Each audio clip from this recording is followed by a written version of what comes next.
तो बिहार अगले 5 सालों में खुद को पूरी तरह से बदलने की तैयारी में है। सरकार ने एक बहुत ही एम्बिशियस प्लान का ऐलान किया है, जिसका नाम है 7 निश्चय 3। अब सवाल ये है कि आखिर ये है क्या, और क्या ये सच में बिहार का भविष्य बदल सकता है? चलिए आज इसी पर विस्तार से बात करते हैं। देखिए, इस पूरे प्रोग्राम के पीछे का जो विजन है वो मुख्यमंत्री के इन शब्दों से बिल्कुल साफ हो जाता है। मकसद है बिहार को डेवलप्ड स्टेट्स की लिस्ट में शामिल करना। तो ये कोई आम सरकारी योजना नहीं है, बल्कि इसे एक मिशन की तरह देखा जा रहा है। तो सवाल उठता है कि ये 7 निश्चय 3 आखिर है क्या? देखिए, सीधे शब्दों में कहें तो ये 2025 से 2030 तक के लिए बिहार का एक कॉम्प्रिहेंसिव डेवलपमेंट रोड मैप है। इसमें 7 मेन गोल्स हैं जिन्हें मिशन मोड में पूरा करने का प्लान है। मतलब पूरी तेजी और फोकस के साथ, बिना किसी ढिलाई के।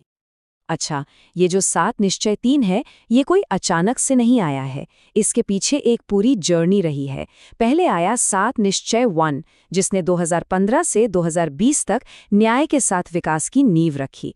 फिर आया 7 निश्चय 2, जिसने इंफ्रास्ट्रक्चर और सोशल वेलफेयर पर काम जारी रखा। और अब 7 निश्चय 3 इस सफर को एक बिल्कुल नए लेवल पर ले जाने के लिए तैयार है। तो आज हम इस पूरे कार्यक्रम को समझने के लिए इन हिस्सों में देखेंगे। पहले तो बिहार का यह अगला 5 साला प्लान है क्या, फिर इसके इकोनॉमिक इंजन को कैसे पावर दी जाएगी, लोगों में इन्वेस्टमेंट का क्या मतलब है, एक मॉडर्न फाउंडेशन बनाने की क्या तैयारी है, और आखिर में विकास की इस राह का मतलब क्या है। चलिए शुरू करते हैं पहले हिस्से से, बिहार का अगला 5 वर्षीय प्लान और इसके पीछे का ग्रैंड विजन। इस पूरे प्रोग्राम का जो सबसे बड़ा मकसद है वो है बिहार को एक डेवलप्ड स्टेट बनाना, और इसके लिए 2 सबसे बड़े लक्ष्य रखे गए हैं। पहला, पर कैपिटा इनकम को डबल करना, और दूसरा, विमेन लेड ग्रोथ को इंस्टीट्यूशनलाइज करना, यानी उसे व्यवस्था का एक स्थायी हिस्सा बनाना। कह सकते हैं कि ये वो 2 मेन पिलर्स हैं जिन पर ये पूरी इमारत खड़ी है। तो चलिए अब बात करते हैं पहले सबसे जरूरी पिलर की, इकोनॉमिक इंजन को पावर देना, मतलब नौकरियां, इंडस्ट्री और एग्रीकल्चर। आखिर बिहार अपनी इकोनॉमी को रफ्तार देने के लिए क्या करने वाला है? तो इस इकोनॉमिक पिलर के तहत 3 मुख्य संकल्प हैं: 2 गुनी नौकरी, 2 गुनी आय, समृद्ध उद्योग, सशक्त बिहार, और कृषि में प्रगति से राज्य की समृद्धि। अब जरा इस आंकड़े पे गौर कीजिए, 1 करोड़।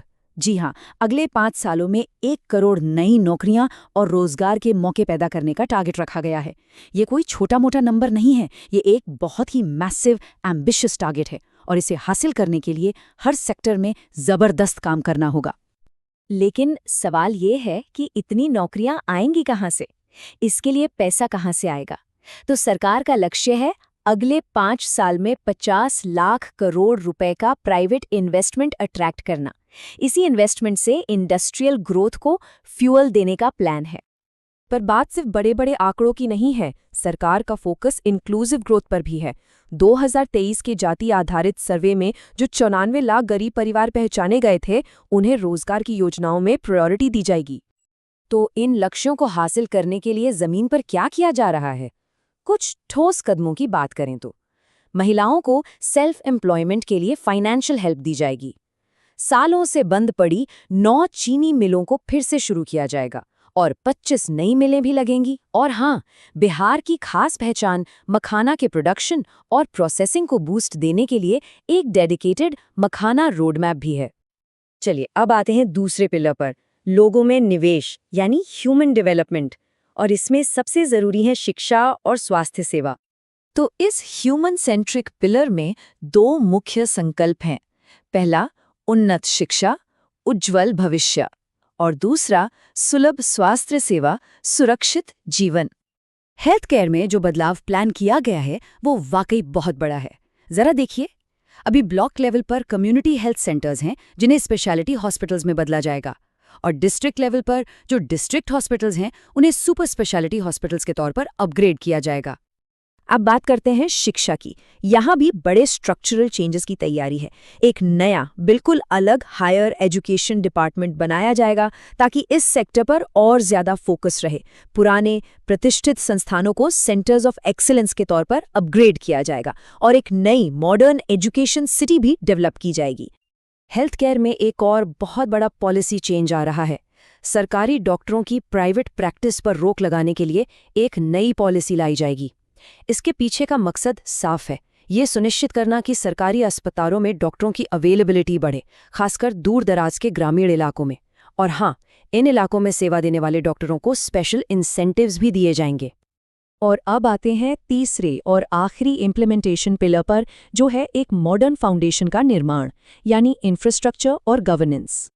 तो इस फाउंडेशनल पिलर के तहत जो दो संकल्प हैं वो हैं मजबूत नींव, आधुनिक विस्तार और सभी के लिए सम्मान के माध्यम से जीवन की सुगमता, यानी ईज ऑफ लिविंग।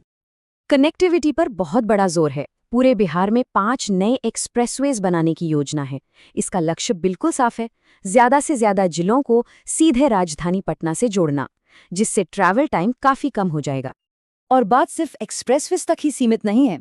राज्य को मॉडर्न बनाने के लिए और भी कई बड़े प्रोजेक्ट्स हैं, जैसे मॉडर्न प्लान सिटीज और अफोर्डेबल हाउसिंग बनाना, रिन्यूएबल एनर्जी के लिए रूफटॉप सोलर को प्रमोट करना, फिल्म इंडस्ट्री को अट्रैक्ट करने के लिए एक फिल्म सिटी का निर्माण, और पटना में एक वर्ल्ड क्लास स्पोर्ट्स सिटी के साथ साथ हर जिले में स्पोर्ट्स सेंटर्स बनाना। तो इन सब बातों का, इन सारी योजनाओं का आखिर मतलब क्या है? ये सब मिलकर बिहार को किस राह पर ले जाएंगे? देखिए, 7 निश्चय 3 का असल मकसद इकोनॉमिक, सोशल और इंफ्रास्ट्रक्चरल गोल्स, इन सबको एक साथ मिलाना है। आइडिया ये है कि ग्रोथ का एक ऐसा साइकिल बनाया जाए जहां एक सेक्टर की तरक्की दूसरे को आगे बढ़ाए, और इसका फाइनल रिजल्ट हो बिहार की इकोनॉमी में भी सुधार और वहां के नागरिकों की क्वालिटी ऑफ लाइफ में भी सुधार। तो आखिर में सवाल यही बचता है, नौकरियों, इन्वेस्टमेंट और इंफ्रास्ट्रक्चर के इतने एम्बिशियस टारगेट्स के साथ क्या ये 7 निश्चय सच में बिहार के भविष्य को रीडिफाइन कर पाएंगे? ये एक बहुत बड़ा सवाल है जिसका जवाब हमें आने वाले 5 सालों में ही देखने को मिलेगा।